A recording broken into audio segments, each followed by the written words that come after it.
Hello guys, welcome ମାଇ mini blog. ମୁଁ ସକାଳୁ ଏଠୁ ଉଠିକି ରାତି 4ଟାରୁ ଗାଧେଇ ପାଧେଇ ମନ୍ଦିର ଚାଲି ଆସିଥିଲି, କାହିଁକିନା ଥାର୍ଡ଼ ପଞ୍ଚୁକ ଯେହେତୁ ଥିଲା, ସେଦିନ ବି ବଡ଼ ଓଷା ଥିଲା। ମୋର ସେକେଣ୍ଡ ଏଇଟା ବଡ଼ ଓଷା। ତାପରେ ମନ୍ଦିର ଦର୍ଶନ କରିବାକୁ ପଳେଇ ଆସିଥିଲୁ। ଯେହେତୁ ରାତି 4ଟାରୁ ଆସିଛୁ, ବେଶୀ ବି ଲୋକ ଭିଡ଼ ନଥିଲେ। ଆଉ ଏଠି ଆମେ ମନ୍ଦିରରୁ ଦର୍ଶନ ସାରି ଦେଇକି ଏଠି ଚାରିପଟେ ଦର୍ଶନ କରିଦେଲୁ। ଏଠି ମାଆଙ୍କ ପାଖରେ ଟିକେ ଦୀପ ବୁଲେଇ ଦେଇକିନା ଟିକେ ମାଆଙ୍କୁ ଗୋଡ଼ ତଳେ ଟିକେ ଆଣିକି ସିନ୍ଦୁର ଲଗାଇ ଦେଇଥିଲୁ। ତାପରେ ଏଠି ଆମେ ବୁଲିକି ଚାରିପଟେ ଘରକୁ ପଳେଇ ଆସିଥିଲୁ।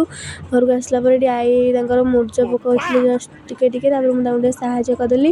ସେ ହ୍ୱାଇଟ୍ରେ ପକାଇଦେଲେ, ମୁଁ କଲର୍ ଦେଇଥିଲି। ଆଉ ଏଇ ଗୋଟାକ ମୁଁ କରିଥିଲି। ଆଉ ବେଶୀ ବି କରିନି ଆଜି, କାହିଁକିନା ମୋ ଦେହ ଟିକେ ଭଲ ଲାଗୁନଥିଲା। ଦେଖିଲେ ଆମ ମୁରୁଜ କେମିତି ଲାଗୁଛି। ମୋତେ ତ ବହୁତ ବଢ଼ିଆ ଲାଗୁଛି। ଆପଣମାନଙ୍କୁ କେମିତି ଲାଗୁଛି ମୋତେ କମେଣ୍ଟରେ ଜଣାଇବେ। ତାପରେ ମୁଁ ବଡ଼ ଅଜାଙ୍କ ଘରକୁ ପଳେଇ ଆସିଥିଲି ମୁରୁଜ ପକାଇବାକୁ, କାହିଁକିନା ମୋ ମାଇଁ ପକାଇବେନି। ଆମ ଝିଅ ମୋତେ ସାହାଯ୍ୟ କରୁଥିଲା। କେଉଁଥିରେ ସାହାଯ୍ୟ କରୁଥିଲା କହିବି, ଭିଡ଼ିଓରେ ସାହାଯ୍ୟ କରୁଥିଲା, ଆଉ କେଉଁଥିରେ ନୁହଁ। ଆଉ ତାପରେ ଏଠି ମୁଁ ମୁରୁଜ ପକାଇ ଦେଇଥିଲି। ମୁଁ ଭାବି ପାରିଲିନି, ମୁଁ ନିଜେ ବି ଭାବି ପାରୁନି ମୁଁ ଏତେ ସୁନ୍ଦର ମୁରୁଜ ପକାଇଛି ବୋଲି। ଆଉ ମୁଁ ମୁରୁଜ କେବେ ପକାଏନି, ଆଉ ଏତେ ସୁନ୍ଦର ମୟୂର ପକାଇଛି ବୋଲି ମୁଁ ଭାବି ପାରୁନି ମୁଁ ପକାଇଛି ବୋଲି। ଯଦି ଭିଡ଼ିଓଟି ଭଲ ଲାଗିବ ଲାଇକ୍, କମେଣ୍ଟ, ସବସ୍କ୍ରାଇବ୍ ଟା